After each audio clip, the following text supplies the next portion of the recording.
So proud to be part of this brand. Even yung campaigns ko are way overdone because 5 years or 5 since 2015 I've been doing campaigns for Magnolia. You can really tell from the storyboards and how it's laid out na everything came from the heart. Pinag-isipan siya.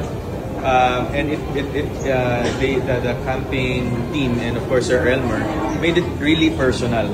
So Welcome back mga kaaldab. Ito na naman po ang inyong lingkod, si Mr. Destiny, at panibagong update na naman po tayo. Panibagong mga kaganapan po kila Maine Folkerson at Richard Folkerson. Alam niyo po bang pinag-uusapan po ngayon itong naganap sa Magnolia? Marami po kasi mga kaaldab na nakaalala na naman po sa mga nangyari at naganap kina Alden Richards at sa Magnolia.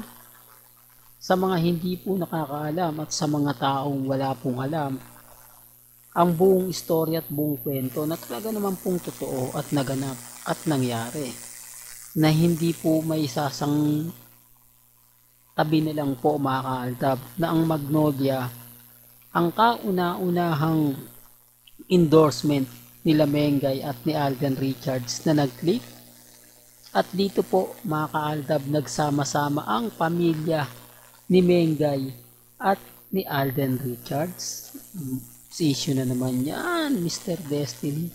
Mababash ka na naman sa ginagawa mo. Hindi, real talk yan mga kaaldab. Sabi ko nga po sa inyo, ako pagdating po sa pagbibigay ng update, sa pagbibigay ng mga kaganapan, lalong-lalo na nga po kina Alden at kay May, 101% tayong updated.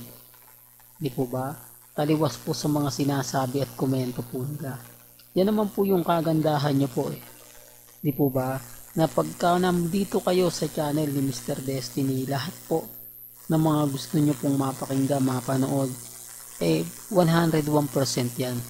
Kaya dun sa mga taong galit na inis sa atin, na talagang nagsasabi na kumbaga ganito ganyan, wala, tanggapin na lang po nila yung katotohanan. Tanggapin nila yung katotohanan na basag po sila. Di po ba? Hindi, real talk to mga kaaldab. Kaya nga po ko, kumbaga nagugulat, lalo na nga po yung mga nagpapahayag ng hindi maganda, hindi kaaya-aya, po ba? Kaya yung iba pag nagsasabi, nako Mr. Destiny, hindi totoo yan sinasabi mo, fake news yan.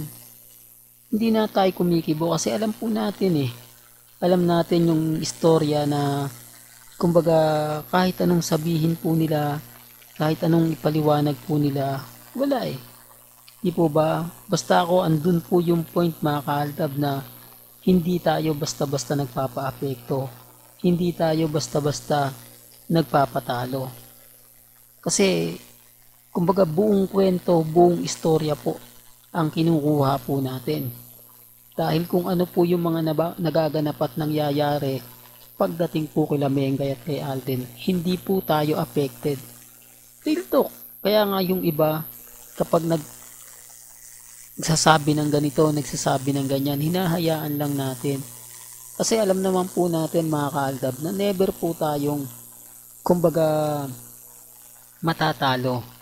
Never po tayong mabibigyan ng mga issue na talaga naman pong mapapaisip ka. Issue na kumbaga sinasabi po nila. Alam niyo sa totoo lang yung mga naglalabasan po mga video nila Maine, mga post ni Mengay. Ano lang naman po yun eh.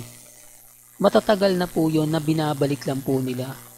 Mga matatagal na kumbaga sinasabit pahayag po ng iilan.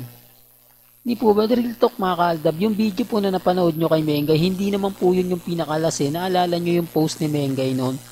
Wala pa po yun yung sumuot siya ng Pilipiniana. Hindi po ba?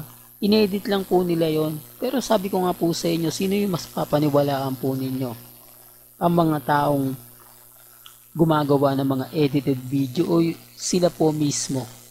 Kaya nga sabi ko sa inyo dito po sa nakikita po ninyo, napapanood ninyo, na lahat po ng mga nangyari at naganap kina Alden at kay Maine, totoo po yan. Hindi po natin inedit yan. Hindi ko po kumbaga wala po tayong binago. Yan ang isa sa rason at dahilan kung bakit po mas marami nanonood, mas marami ang tumatangkilik po at naniniwala pa rin po kay Mr. Destiny. Kasi sabi ko nga po sa inyo, kung ang pag-uusapan lang naman po natin yung mga bagay-bagay na kakaiba, di po ba?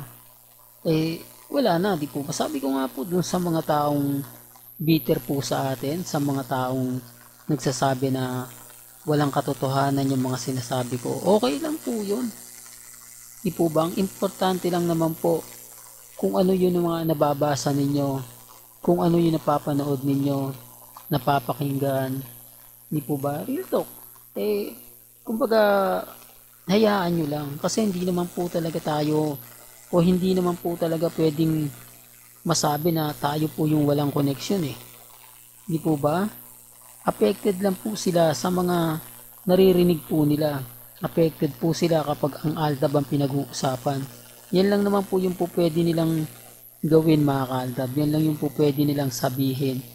Dahil pag dumating po yung point mga kaaldab na tayo yung pinag-uusapan, naiinis sila, galit sila, lalo na nga po kapag yung Aldab ang nakikita nila. Aldab, yun na pag-uusapan nila. Aldab, yung sa palagay po nilang, kumbaga, inis na inis at affected na affected. Real talk to mga kaaldab.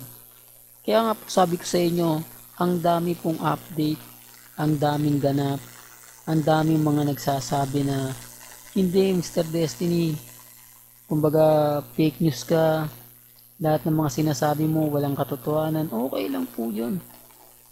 Di po ba? Importante lang naman po kung ano po yung sa palagay ninyong tama. Kung ano po yung sa palagay nyo at paniniwala po ninyo, nire-respeto natin yan at ginagalang. O ba? Yun naman po yung kumbaga kagandahan Yun naman po yung lagi kong sinasabi at siyempre laging pinapaliwanag. Di po ba? Bagamat marami pong kwento ang lalabas, maraming istorya, okay lang yan. Antay na lang po natin kung ano po yung totoong mangyayari at magaganap. Huwag po natin pangunahan yung mga bagay-bagay na alam naman po natin na issue lang. Dahil sabi ko nga po sa inyo, lahat po ng nangyayari kina Alden at kay Maine, alam po natin yan. Nag-aantay lang po ng tamang panahon at tamang pagkakataon. Darating din po yan, di po ba? Nag-antay nga po tayo ng ilang years ngayon pa po kaya na nararamdaman na natin yung mga bagay-bagay na talagang nakakataba ng puso. Real talk mga kaaldab. Kaya sabi ko sa inyo sa mga nagmamahal, maging matatag lang po kayo at maging kampante.